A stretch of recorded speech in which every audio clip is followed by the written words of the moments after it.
Hello and welcome to episode 126 of Ferg on the Freak. I'm that bloke from. Actually, man, I can't. I try No, to get through it. I can't, mate. nah, it's all right. I understand. I feel betrayed. Hey, Man, heartbroken. yeah, it's just like you think one thing is happening, and then you find out something completely different about someone, and I mean, what do you do? You know? Look, listeners, I'll fill you in, okay? There's been some news about one of our avid listeners, and let's be honest, it's Nathan. Yeah, He's lied to us. big lie, really big lie. Yeah, we've got it on good authority from Mrs. Nathan, a magnificent, glorious human. Um, Wonderful, that wonderful person. that Nathan did get a bike for Christmas. It was only a few years ago, and it's sitting in the garage, broken like our hearts. Mm. And there's nothing wrong with it. It's fine. It looks fine. It's got a his and his drink bottle compartment thing on there. Yeah. He's got one of those $10 bloody helmets hanging off the front of it near his little light. I He's got a wonder if they little. like if they make them lights for men's bikes, by the way. You'd think they would. He's got Yeah, one of those yeah, little flap thingies at the back for I don't know, putting his lycra under so he can air it out after he's gone for a bit of a long ride, I guess. yeah, definitely, definitely. Have his Uh, he can give his man friends doubles on that as well. oh, mate. Um. So yeah, you did get a bike for Christmas one year. Wonderful bike, nothing wrong with it. It's got two Glorious. wheels, handlebars, it's got a seat. We What think it's more do got you want? brakes. Yeah, I probably. mean, you could put your feet on the ground. That's how I Work for used to Fred. brake. Work for Fred Flintstone. I mean, that's what you got shoes for. Exactly.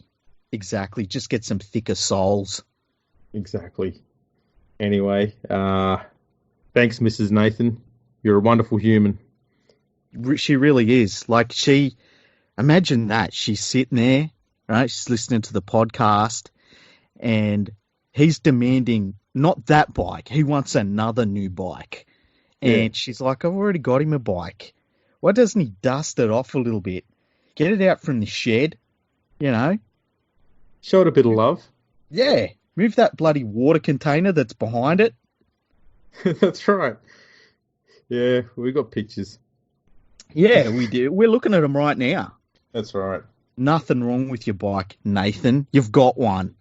That's Asking right. Santa for a new bike, please. How good's Mrs. Nathan, by the way? Hard pressed to find a better human being. Honestly, yeah, I agree. She gets him this bike. It's like I don't know how many speeds. I'm just going to conservatively say it's a 27 speed bike, mountain bike by the look of it. And And I reckon she probably, I mean, she probably did, 26, 27 hour days working, slaving to her bone to raise the money up to get this mm, very expensive bike. mm, And it just sits leaning against the wall in the shed. I bet it's got Shimano gears on it. Yeah, whatever they are. It looks, you know what? It might need $5 or $10 worth of stuff done to it, and it's a fine bike. There's probably a little basket on the front. Yeah, get a basket, put a Pomeranian in it, you know, put a little bow in its hair.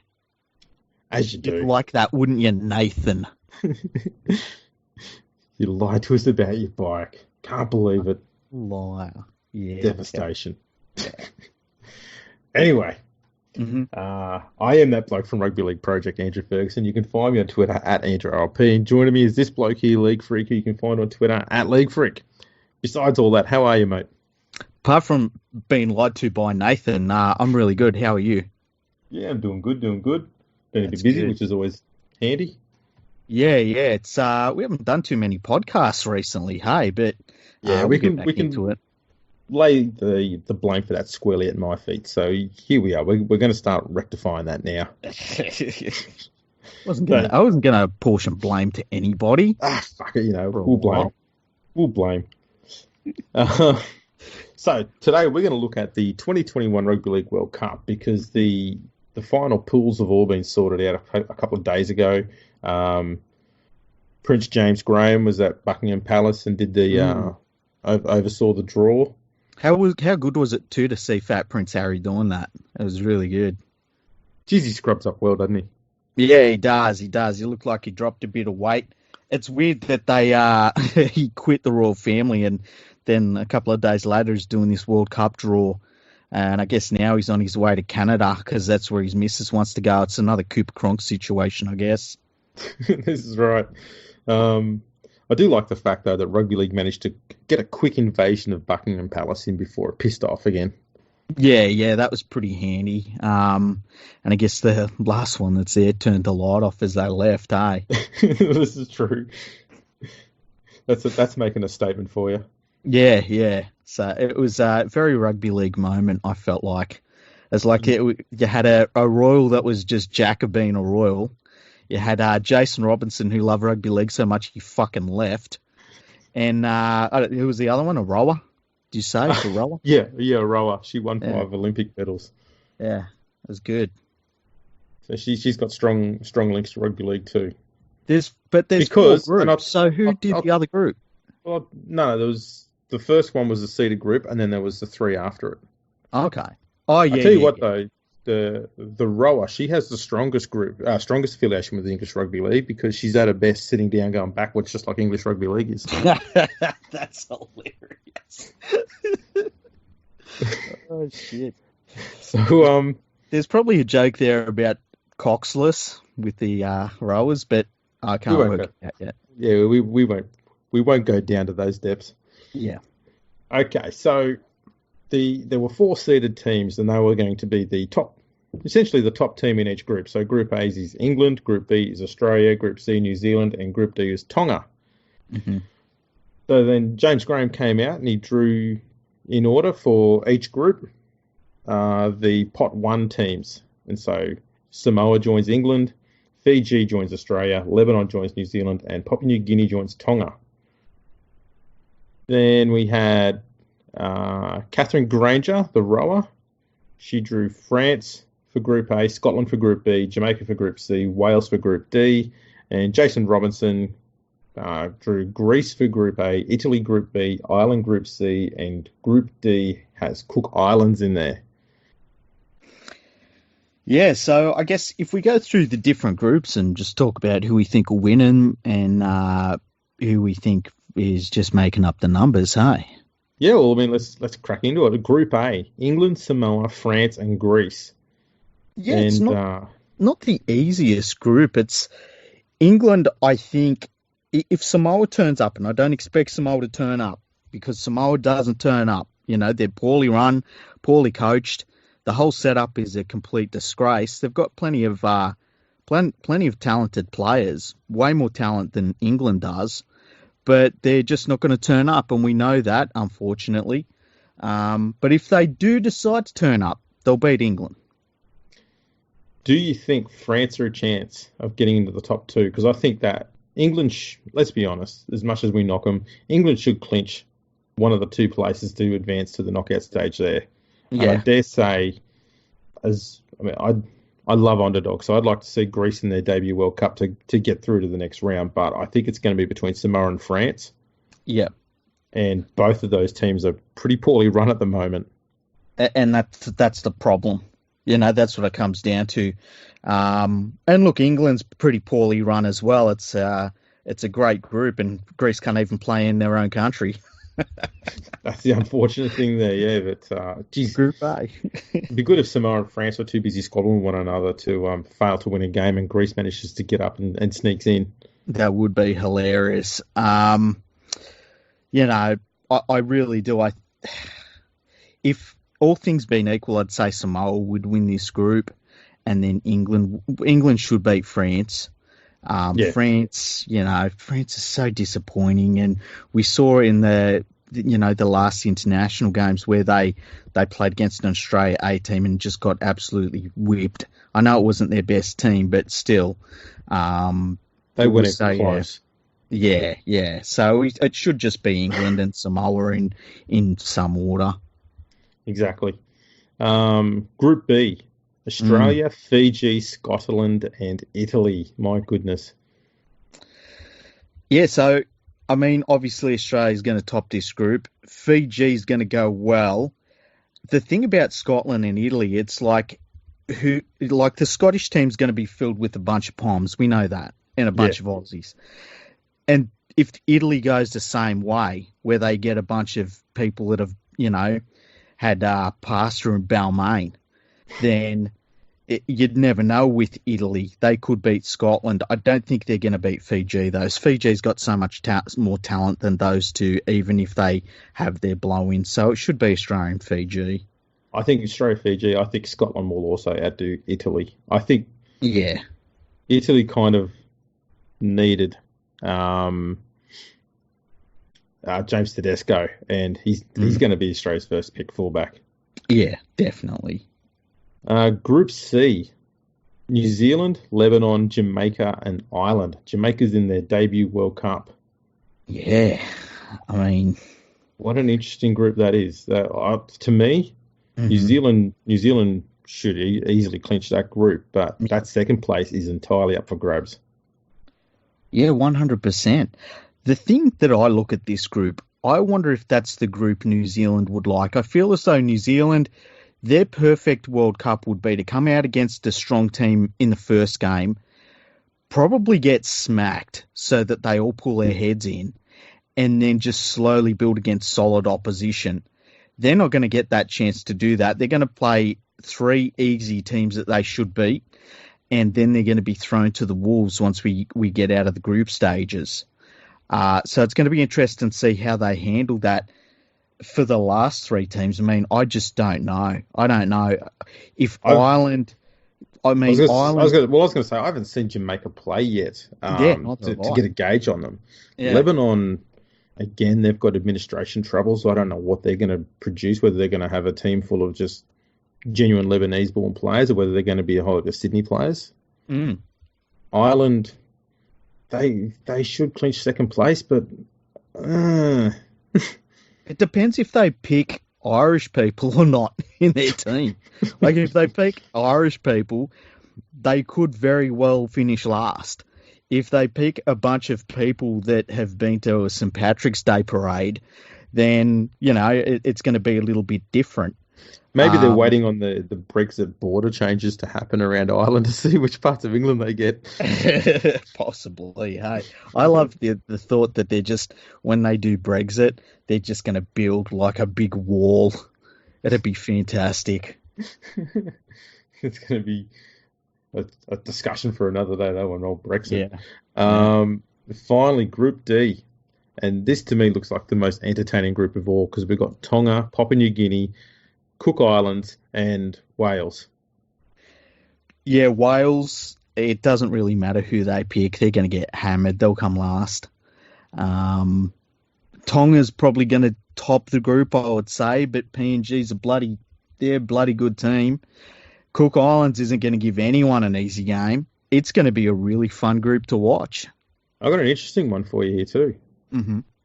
If Valentine Holmes doesn't get picked for Australia, he's eligible for Cook Islands. Yeah, wow. Oh, man. Could they beat PNG? I don't think so. I think it's going to be Tonga and Papua New Guinea up there. But boy, those two teams are going to be absolute wreckers in the playoffs. Yeah, I mean, if I had to pick any group to watch and only that group, it'd definitely be Group D. Oh, it's going to be insane. I'm going to love watching those games. Yeah, I can't wait to see how Wales goes against Tonga, hey? It's going to be so much fun to watch. Oh, Wales were just so mediocre in the last World Cup. Yeah. And there's a few teams there. I mean, USA did it as well last time around, where they decided to go with, native-born players pretty much exclusively. It wasn't exclusively, but as much as they possibly could, I guess, while still being competitive-ish. And the drop-off from Wales was insane. Yeah. Not unexpected, but insane. And I'm struggling to see how they beat any of those three teams in that group. Yeah, I would kind of think it's a good effort if they get within probably 20 points of even the Cook Islands. Like, I think they'll just get completely dominated. It's Wales. We know what we get out of the Welsh in Rugby League. It's like a small suburb in Perth in terms of the players they turn out. Fremantle. Yeah. I don't know why there's so much put into Welsh Rugby League. It's like, Well, it had a team in the beginning, I guess. So I think it's just a loyalty thing to the game. Yeah, it's got to be, because it's definitely not because they produce heaps of talent, because they just don't. Well, their rugby union's team has. But how good's their rugby union team even? Like, but it's produced plenty of talent for their rugby league team. Yeah, but like, even if when they were rugby union players, like, how many World Cups have they won in rugby union? Zilch. They're not even that good at rugby union. But let's be honest, they are much more competitive at rugby union than they are at rugby league. Yeah, that's true, but that's also not difficult. Like, I suggest that the Cook Islands are more competitive than Welsh Rugby League. I mean, I tried Wales. I didn't try hard, but I tried. You gave it a shot. I was kind of impressed there, but I was trying to make an effort to try and extend the conversation, but I knew I was pushing shit up a hill. So the top two teams of each group go through to the next stage. Mm-hmm. I'm not too sure how they move about from there. I dare say Team 2 in Group A plays against Team 1 in Group B. I'm pretty sure I've got versa. a website somewhere. I should find it, eh? Let me see if I can. It'll be something along those lines, so they have a bit of a crossover. You don't play teams in your group again or some sort of thing like that. Yeah. So there's a fair chance that someone like New Zealand will come up against Tonga or Papua New Guinea. The things that I hope, the things I would like to see in the World Cup, and I think Australia's going to win it, right? I think that the teams to beat are definitely Australia and Tonga. New Zealand, you never know if they're going to turn up. The thing about New Zealand, right, and we overlook it a lot, they don't really care about their jersey, and no one talks about it. They turn up so casually so many times. Yeah, they'll put in, once a decade, and they come up with a great performance in a game that actually matters.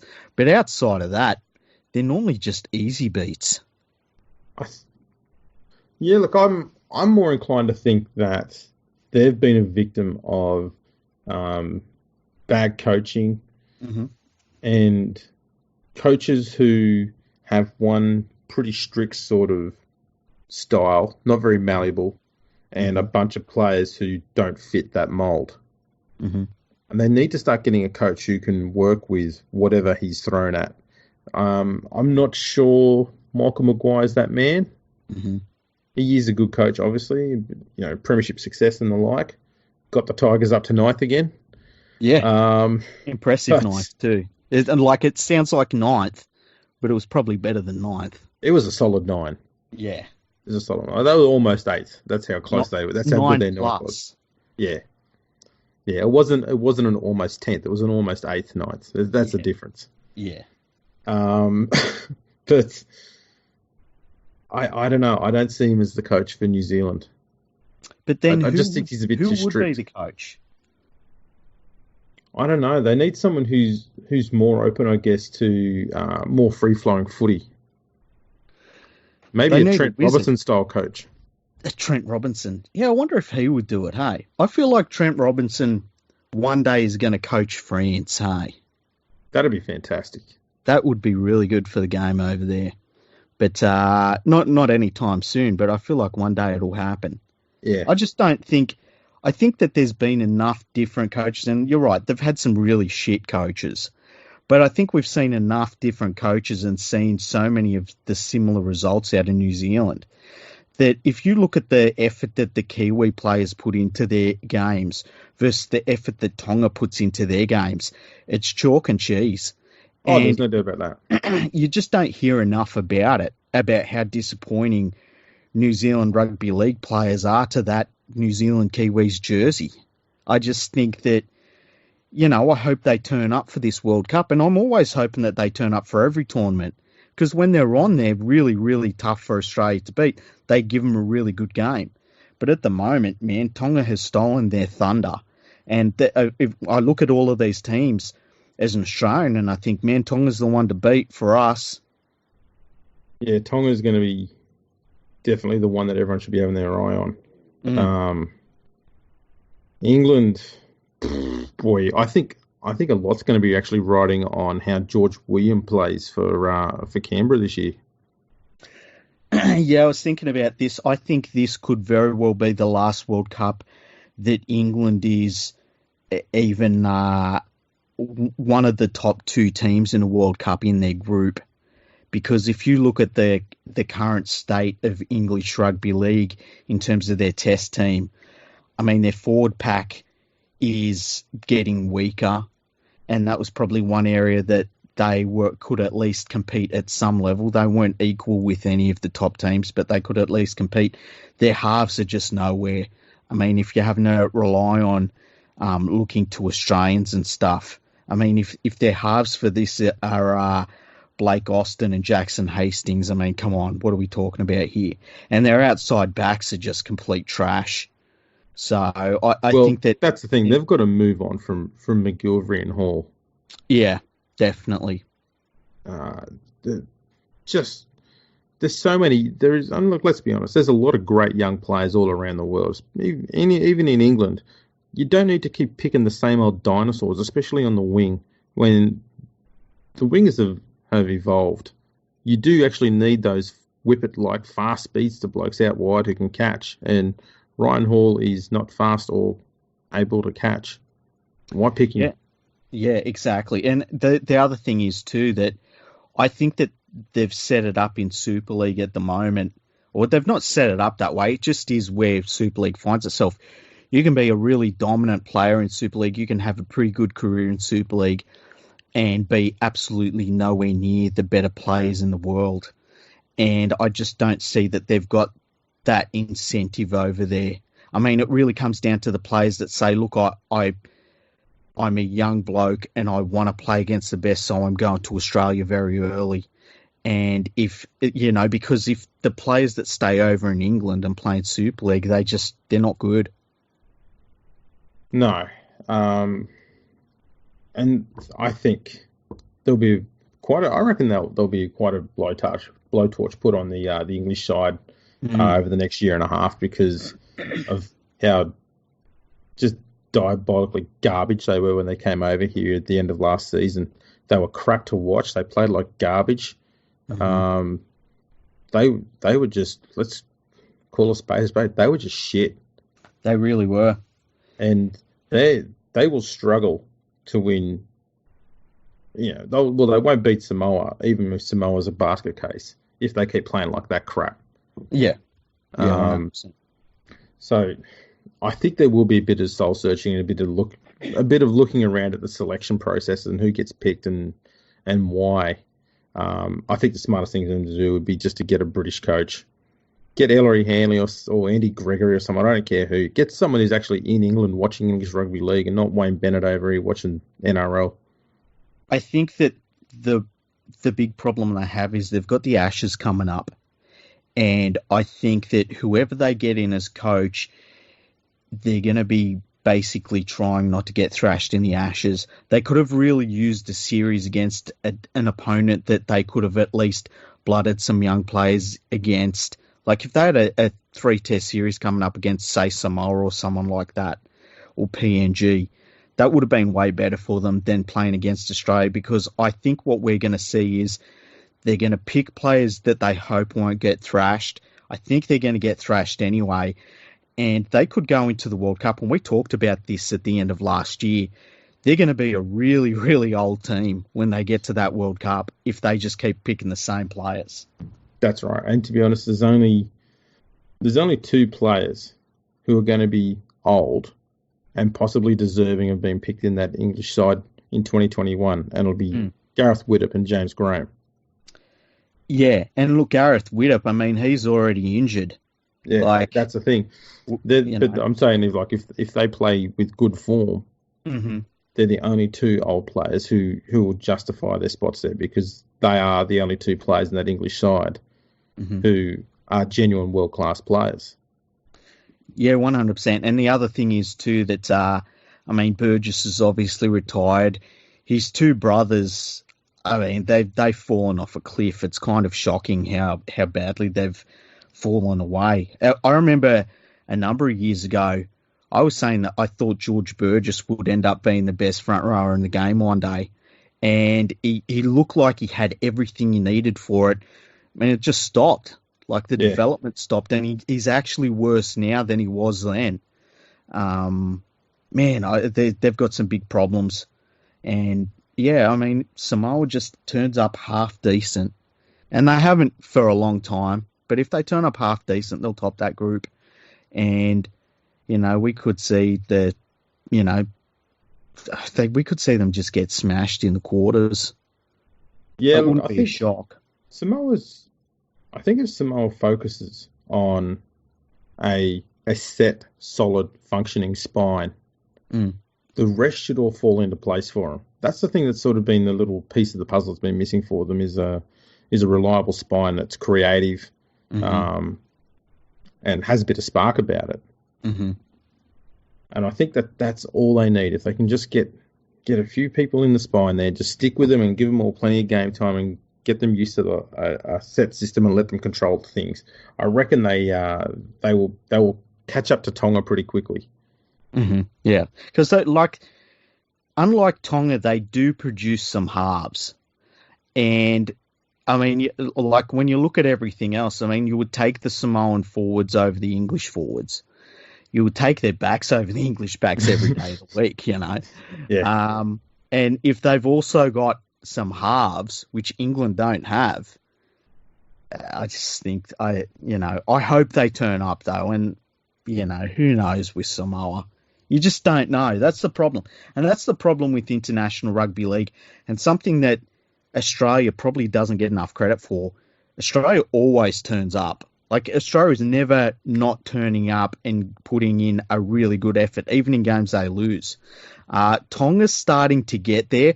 PNG's another one. They always turn up ready to play. They probably miss out a little bit on the skill level and fitness and stuff like that. But by playing in the Queensland Cup with some of their players, they're starting to get them levels up too. So it's going to be an interesting. Nothing beats their raw, unbridled enthusiasm and passion, though. That makes up for what they lack elsewhere because they just keep going hammer and tongs, full 80 minutes. I'd hate to play against PNG. Hey, just everybody hates them. Everybody hates playing against them. They don't hate them. They hate playing against them because they hit so hard. Yeah. They're so hard to tackle. They've got those slightly awkward running styles. Some of them have got a slightly higher knee with their running. It's completely legal, but it just makes them a little bit more awkward to tackle them around the legs. Mm-hmm. And just so much. They're all just powerful runners. I love watching them play. Hey, they're just one of those teams I could watch them play against anyone and enjoy it. Absolutely. Group C, we've got a few teams there where, Lebanon, Jamaica, and Ireland, where if they come out with, native-born players, then that could be that island should beat them both. But if they come out with, what are they, heritage-based players, whatever they are? Yeah. Are they called Heritage? Yeah, I think Heritage. Pretty sure it's Heritage. Yeah, I can't remember what it is, but yeah, if they come up with the players that they can, some bloke who had a falafel or something like that gets to play for Lebanon. The funny thing is with this group, is that casually racism? No, I don't think so. That's how Ireland picks their team. I qualify for the Irish team. Hey, I'm not even joking. So do I actually, but that's because I did eat potato recently. Yeah, well, I wore a green T-shirt once, so The thing is, I also wouldn't be shocked if, for whatever reason, Lebanon didn't turn up at all, or if they were kicked out of it for some reason. Like that, it's just the most up in the air group. If I had to pick anything that was going to happen for them bottom three teams that outside of New Zealand, I'd say Jamaica second place, just because Lebanon, you don't know what the hell's going to happen. If Ireland pick Irish people, they're not going to do nothing. And Jamaica, they've had some results that kind of make you raise your eyebrows and go, wow, that's pretty impressive. So they might come through and get that second place in Group C. It would be phenomenal if they did. Yeah, really would be. Imagine getting Greece and Jamaica through to the final, what is it, 8? That'd be brilliant. And they play each other. It's like, have we ever seen Greece play Jamaica in anything, ever? Surely not. Surely I not. wouldn't think so. I wouldn't. Let's look it up. Greece vs Jamaica. They're probably having soccer. Language challenge. What's Centro Basket? No, that's Dominican Republic versus Jamaica. Sorry. Yeah, it doesn't look like the battle for holiday destinations. My goodness. Beaches. That's it. Wow.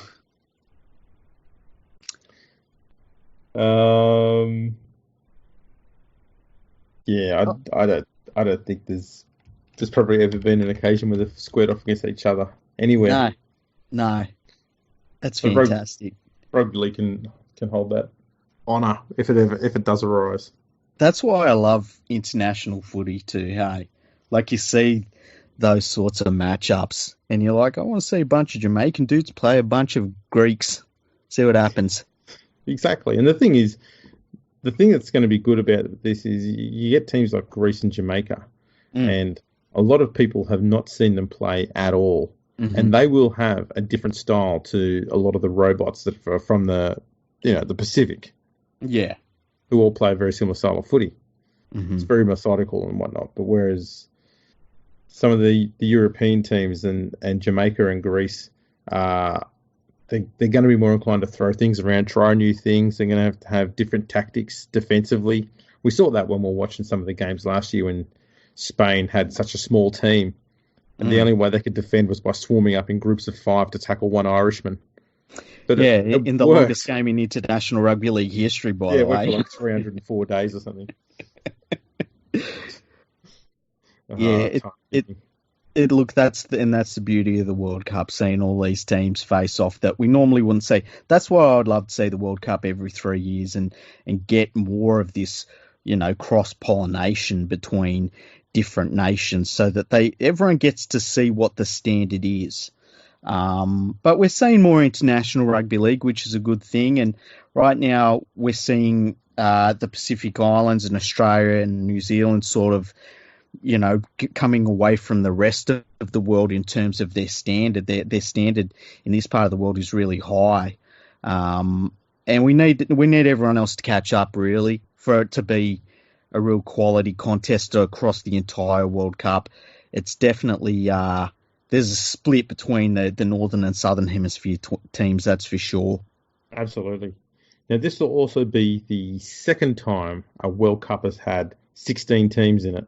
The first time was the glorious 2000 World Cup. What are your great memories of the 2000 World Cup? You know what? I feel like the 2000 World Cup had 20 teams, hey? I'm not even joking. I think it was a 20-team World Cup. 16.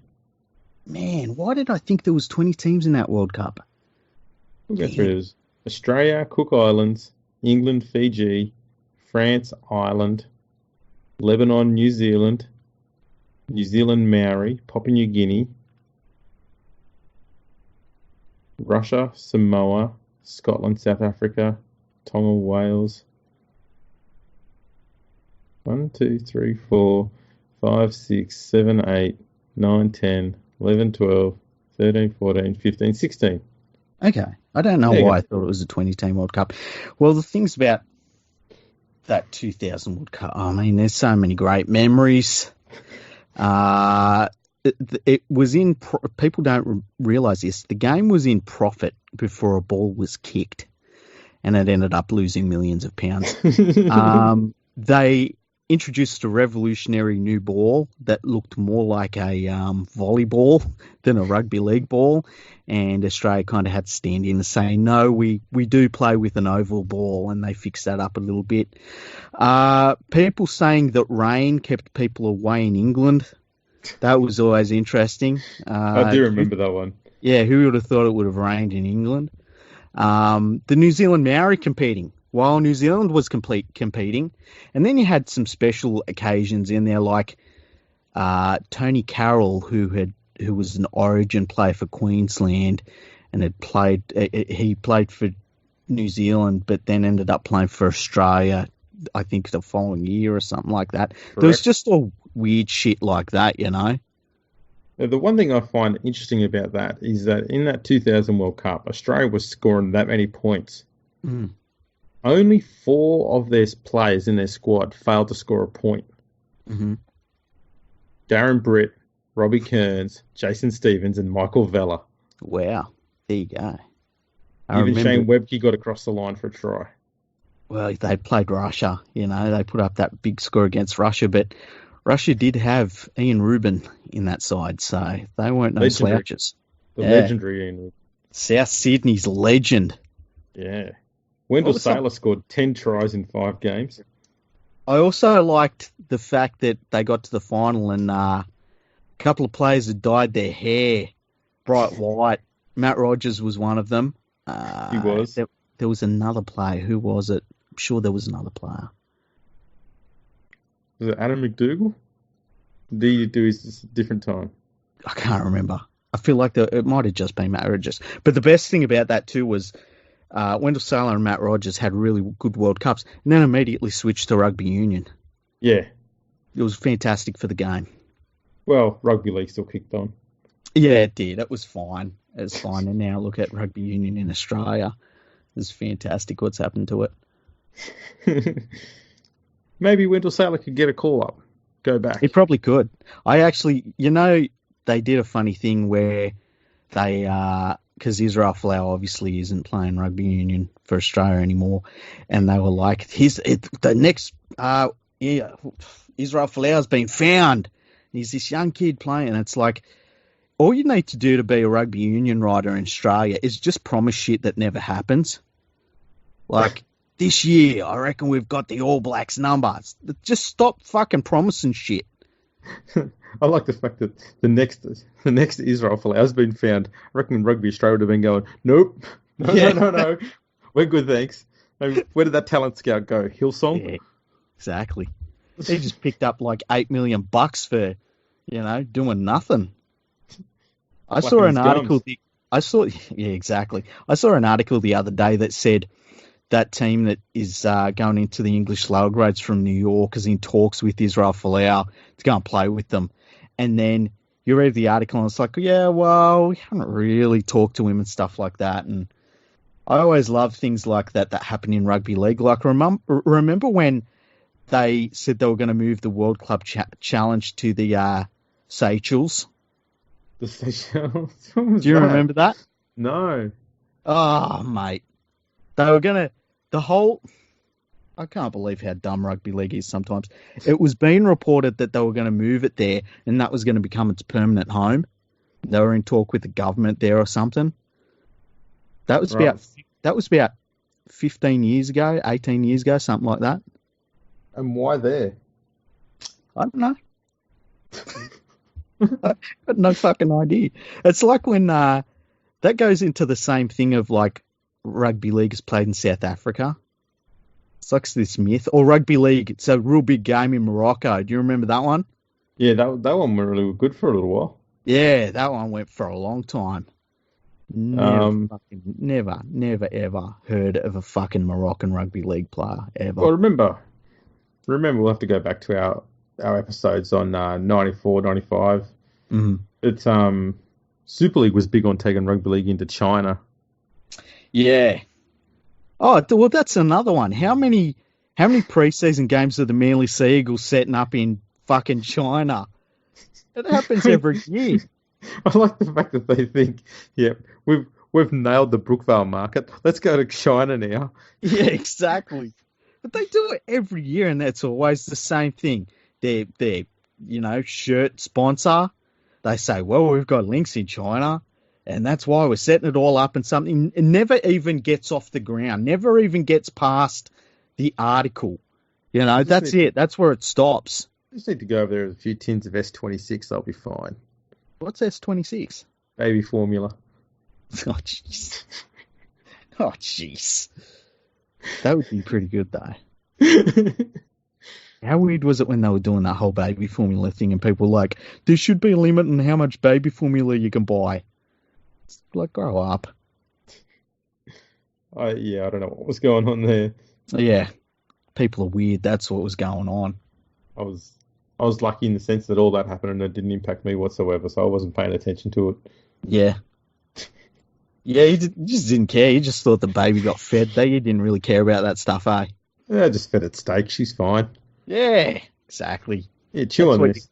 That's what you got to do to get their teeth to grow in. You just chuck them a steak and say, survival of the fittest, sweetheart. Yes, I had a child, not a vegetarian. Exactly. I want to grow up strong and, smart. You feed them meat. That's right. Jeez, we have been gone for a while, haven't we? Yeah. We wanted to get a few things off our chest, apparently. we've sort of come out and alienated a few people pretty early on. Yeah. Oh, I guess you can call Welsh people. Why not? So, with that long off season that we had, have we had any emails? No. None. And I can confirm that we've had no comments either or reviews. Yes, people should leave some nice reviews because we'll read them out. We really like reviews. But nothing. Nothing. If and when we get them. Yeah. Well, it turns out that some of our listeners are fucking lazy. Some of them leave their bike in the garage and say they need a new one. Wow. I'm sure we've all been in that situation before when we broke a toy and we thought, let's just complain and say we want a new one from Mum and she'll get us another one for Christmas. Maybe that's the ploy that Nathan's going with. Possibly, yeah. Maybe he was fixing the brakes on it and just buggered them up so much. Couldn't be bothered. That, he said, I want a new one. See anyone give me another bike. Exactly. Something along those lines. He doesn't deserve one. Mrs. Nathan was right. She was like, I'm not getting him another bike. So he can stack it in there, hang it up on the wall. Then he'll start complaining he needs one of those. You know those things you get that you can hang a bike on a wall? Oh, yes. Yeah, that'd be his next complaint. Maybe she should put in a request. I tell you what, Mrs. Nathan, right? What do you want? Tell us what you want, Mrs. Nathan. And we'll make sure Nathan gets it for you. Yeah, that's an interesting twist. Yeah. I like that. Yeah, we've changed sides now. We've flipped. Out with the old, in with the Mrs. Nathan. That's right. That's how loyal we are. Yeah. Lie to us, we'll just shut you down and move on. Exactly. Now, one thing that we did want to say too from Mrs. Nathan is she did say she's on a constant lookout now for Nathan's name being dropped in the podcast. But all right. And because she's been doing that, she now finds that she listens to the podcast and she's gained a new insight on rugby league and more of an understanding of the sport. And she thanks us for that. Man, she would have a really low opinion of Wales and England, hey? Yeah. But and one day... she knows not to travel to Huddersfield either. Or Tamworth. Yeah, or Tamworth. Or like one day in Yorkshire. One day we might have to do an episode where we do everything in reverse and we promote all the places that we've otherwise bagged. Yeah, like an opposites episode. Yeah. That would be good. We can do that. It's like, the other day on the NRL website, they did a story about Callum Watkins, and they were saying how he's trying to recapture his form from 2017 because the following year from that, he did an ACL injury, and last year he was still getting over that. And I'm thinking, man, like, is he trying to get over chickenpox when he was a kid as well? Like, how far back does he want to go before he's like, my form is my form? Well, I must say, this season I've been a little disappointed, I dare say, with some of the Australian cricketers. Mm. And I've been looking back to my form from 2002 thinking, if I can recapture that, I'll be in that test side. See, I haven't watched a single ball of cricket this summer, hey? Neither have I. It just doesn't interest me anymore. And the tennis is already on now. I haven't watched any of that either. No, I couldn't give a stuff about tennis. I'm just having a look on basketball. Have a look on the NRL website now, and apparently the Bulldogs are calling for a review of the rules after Kieran Foran's salary cap appeal has been rejected. Oh, wow. That's interesting because they wanted to get some money off of his cap, but not all of it. Andrew Hill has called for a review of the NRL's compensation policy for players injured on rep duty after being informed the club's salary cap relief for Kieran Foran would be limited to $350,000. Oh, there you go. But the thing is, too, like, it's just not going to happen because where do you draw the line? Do you draw the line at test matches? Do you draw the line at state of origin games? They're just not going to allow it to happen. Well, even if they just said, look, it's whenever you're playing for your country. What happens if, some test player busts their arm playing for Australia against Toronto? Yeah, exactly. And it's going to, like, once you start to get into that area, they're going to start cutting down on the number of rep games. So it's just not going to happen. There's nothing wrong with the current system, I don't think. No. And the problem with Kieran Foran is that he's injury prone. They knew what they were getting into. $350,000. I mean, that's given that they've only got young, cheap halves. That's already covered that cost. So they can use that to get a fill-in forward, I guess. Yeah, and get a pretty decent forward for $350,000. The thing is, too, he stays on their books. Like, they still have to spend the money on him. They still have to, when he is injury-free, he's there. Yeah. That's right. No, I've got no drama with it. Sorry, Bulldogs fans. But yeah, I don't think you deserve any more than that. Did you see their jersey they haven't got a sponsor, a major sponsor? Really? Yeah, which is kind of crazy. Like, that's absolutely terrible for a Sydney-based club. Right. There's a ton of places they can get in touch with. NIB, Medicare, Medibank, come on, HIA, whatever they are. No, they're bust. Yeah, come on. Think about what you need, Bulldogs, and chase it. Yeah, go after it. You need medical insurance. CGU. I don't know any. I think you've covered them all. Hey, the ones that matter, I guess. Budget Direct. So what's the one with the those little animals, Sergey and all that? Compare the market. Yeah, that's it. That's the one. Yeah, get into them. Yep. That'll work. Oh, there's plenty of options there, Bulldogs. Come on. Put your thinking hats on. Stop chasing caravans and start chasing something a bit more worthwhile to you. Yeah, it's going to be interesting to see who they get on as a sponsor.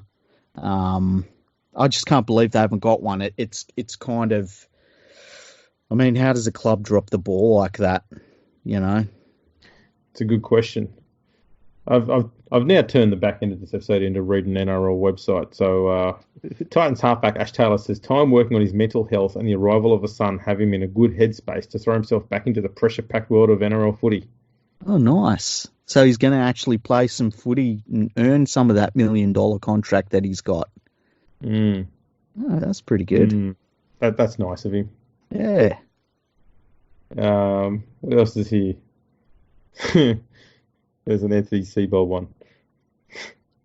Boyd's Oh, still integral despite captaincy demotion. well, how about this, right? They named Alex Glenn as their captain, right? Mm. Is Alex Glenn a definite starter for the Broncos in their pack? He is now. Well, that's the thing. Like, I feel as though he's one of those sort of fringe starters in the NRL. And a lot of people like him. I've never heard a bad thing about him. And as a player, he can be pretty good in some games, but, he's not a massive standout player. And I just think that when you name a player that's not a certain starter as your captain, it can cause problems because you have to pick him then. I think he started in every game he's played for quite a while. But I just think he's one of those players that it wouldn't take much to replace him. You know what I mean? Oh, no, of course not. Let's have a look here. He's had 35 games on the bench, and one was in 2018, 6 were in 2017, a bunch in 2016, and then before that, 2010. Okay, so he's a regular starter for them. Yeah. He suffered last year, just like a lot of the players did, because Seabell was fucking around with the team lineup, and he moved him from second row to centre for some reason. That's right, yeah. Man, Seabold's a bad coach. Oh, Such a bad coach. catastrophic. Yeah. It's going to be interesting to see how that Broncos team goes this year because Croft is going to be a really good addition and they really should be going in the right direction, but I just can't see it happening under his coaching. Thing here too, I don't see why he's wrapping up Darius and Cotton Wool and giving pats on the bum. Darius is not the sort of player that needs that. But the other thing is too, this isn't favours they're doing for Darius Boyd. Like Darius Boyd signed a contract. They have to pay him that contract. There's no way around it. He deserves his money. But at the same time, he's got to perform. And if he doesn't perform, they can't keep cuddling him and saying, oh, he's going to be all right. Like, if he's not playing well, just drop him to reserve grade. And I think that, if he has a worse season than he did last year, he's going to have to eat a shit sandwich, and play reserve grade for the rest of his career. I think he'll be fine if they just park him on the wing till he retires. You'd think so. He'll be fine. Yeah. He's a class player. I can't blame him 100% for what happened last year because he just got dicked around by a dumb coach. Yeah, that's true. Playing him at 5'8" was a disaster. They shouldn't have lasted more than one game. No, that's right. So, interesting to see how that goes. What other news is on here? Obviously not much. It's been a real quiet off-season, hey? It has been. There was a story which went around a couple of days ago about an alleged incident with Josh Reynolds. Get cranky at his ex or something like that. Don't know the full details, but there's a video of him going around yelling, and that was pretty much it. Someone. Yeah, look, I don't know what was going on in it, and what do you say about it? Oh, there's nothing you can say. You don't know the context of it. The thing I find irritating about the whole story, though, is that Fox Sports decided to run with it. And I remember the days when Fox Sports just did stories about sport, and they steered clear of this horse shit stuff and just left it to the Daily Telegraph. And I wish they'd go back to that and stop reporting on this smutty garbage. I agree. And they've had some really gross reporting over the last 12 months. I don't know why they changed direction, but it's destroyed, I think, their credibility amongst, people that watch the game of rugby league anyway. I see stuff that comes up from Fox Sports and there's just so much trash, and it's a shame because it should be the place you can go and it's like, finally, just sport, just give me the pure sport. And they took a direction change. And look, it must work on some level because they wouldn't have done it otherwise. But it's the same thing when you watch some of the shows during the week. Like, you know, you used to watch those shows and to see what was happening on the footy field. And now a lot of them sort of shows are just, you know, old dudes yelling over at the top of one another about just bullshit. Yes. Put all of that down to James Hooper. James Hood Ornament. Yeah. He obviously went on a bit of a break over Christmas because all the Latrell Mitchell stories dried up. That just stopped. But now that the Tigers are in the news, who I believe is his club, hooray! Jeezy's all over this story with Josh Reynolds. He's even got a scoop on something other than Josh Reynolds' story. Oh, really? See, I don't read much rugby league news. Hey, like neither do I. I'm just scouring it now for filler. Yeah. On a positive note for West Tigers, the club is inching closer to signing Canberra Raiders centre Joey Laulua on a 3-year deal. What do you think about? Because I don't want him at the club. No, and it's got nothing to do with him whatsoever. Yeah, the Tigers need a hooker. Yeah. Why are we spending our money on a centre? Yeah, and one that he's a handy player, but he's also an ill-disciplined player. Yeah, he's not a blue chipper, put it that way. No. Like he's somebody that what category would you put him into? You know what? He reminds me of he's that sort of player that when he's on, he can be a really, really good player. He'll destroy a team when he's on, but when he's off, he will lose you games. Yeah, but the other thing is, too, you can go a month and be like, when's he going to fire up?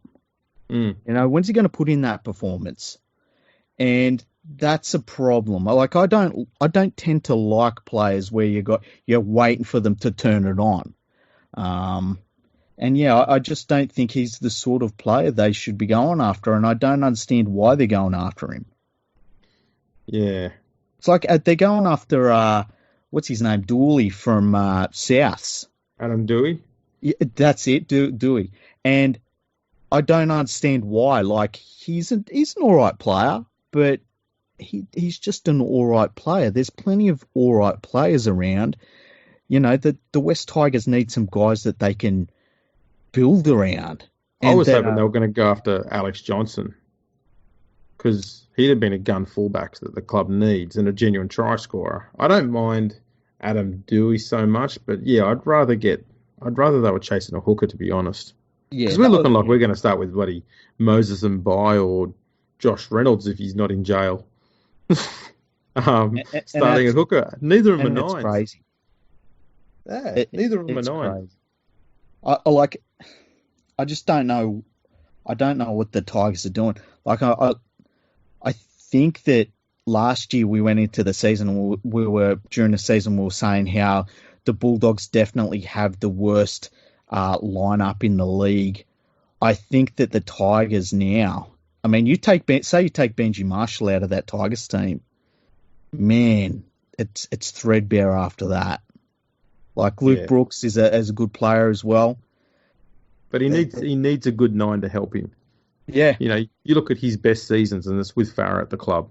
Yep. And next year could be rough. It really, man, it worries me. It worries me. And when you see a team chasing the wrong sort of players. Yeah. Tell you what, it's going to be pretty impressive when they get 9th next year because they'll have earned it. They really will have. Like, where would you pick them to finish now with the lineup they've got confirmed right now? Where would you pick them? At best, 11th. Yeah, man, I wouldn't be shocked if they get the spoon this year. Hey? No, I think they'll avoid the spoon just through the fact they've got a decent coach. They've got a solid enough pack. They've got players who are willing to play the game week in, week out. And so long as Paul McGregor's coaching a team, the Tigers aren't going to be a chance of getting the wooden spoon. So, like, with some of the other teams, and we're probably cannibalising a season preview here, it's great. But I think that the Gold Coast can't go any worse than last year. And I think No. the Bulldogs will definitely be better than last year. I have a feeling that the Knights will be better than last year. The Panthers, I'm not sure about. I've got no idea. If somebody said the Panthers will finish top 3, I wouldn't be shocked. If someone said they finish the bottom 3, I wouldn't be shocked. I think Penrith will again be on the cusp of the 8. I don't know if they'll get in or not, but they're going to be fighting for it.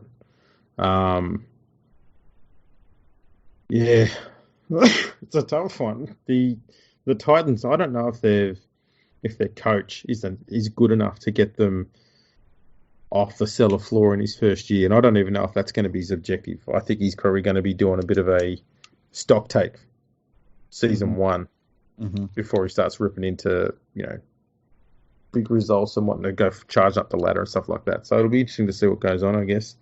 See, the thing about the Gold Coast, though, they've got some handy players and some solid first graders, but they just weren't they weren't putting in last year. They had way more talent than, say, the Bulldogs on the field, just on paper, I mean. But no doubt. they just weren't. They just didn't want to be there for whatever reason. It was very strange. No idea. But there you go. Well, there you go. We've covered a bit of everything. We've sabotaged the season preview. We've done a bit of news. We've talked about the Rugby League World Cup. God, we're brilliant. We really are. I think it's fair to say we've started 2020 off just perfect. Yeah, we alienated China, Wales. We didn't alienate China. That was the bloody Manly Seagulls did that. That's not our fault. We're not taking the blame there. They alienated everybody that was a Norths fan when North Sydney took over the Manly Seagulls, and then they alienated everybody up on Gosford. They're good at alienating people in Manly. It's great. All right. They even sprinkled asbestos in this stadium because they didn't like their own fans. Alienate them too. Yeah, why not? Why not? And on that note, make sure you subscribe to us everywhere. Leave us a review with 5-star rating, stuff like that, and let us know. We'll read it out. We'll put it up on our website. We'll give you a big plug for it. You'll be famous for a few minutes or whatever. Follow us on Twitter, FergoFreakPod. Drop us an email at podcast@leaguefreak.com. And we might even reply to it. We will. I normally reply to them. I don't think I've missed too many that have sent us emails, so I like to, have a chat with people through the email. That's a ticket. And if you want to sponsor us, we don't care who you are. If you want to sponsor us, we've got packages available, not just the ones on websites. So just hit us up and let's talk business. Yeah, we want to get a sponsor on board this year. The numbers are really good, especially for the start of the year. I mean, the numbers are fantastic. And we want to partner up with someone. We'll do live reads, which will be a lot of fun. And so get in touch with us.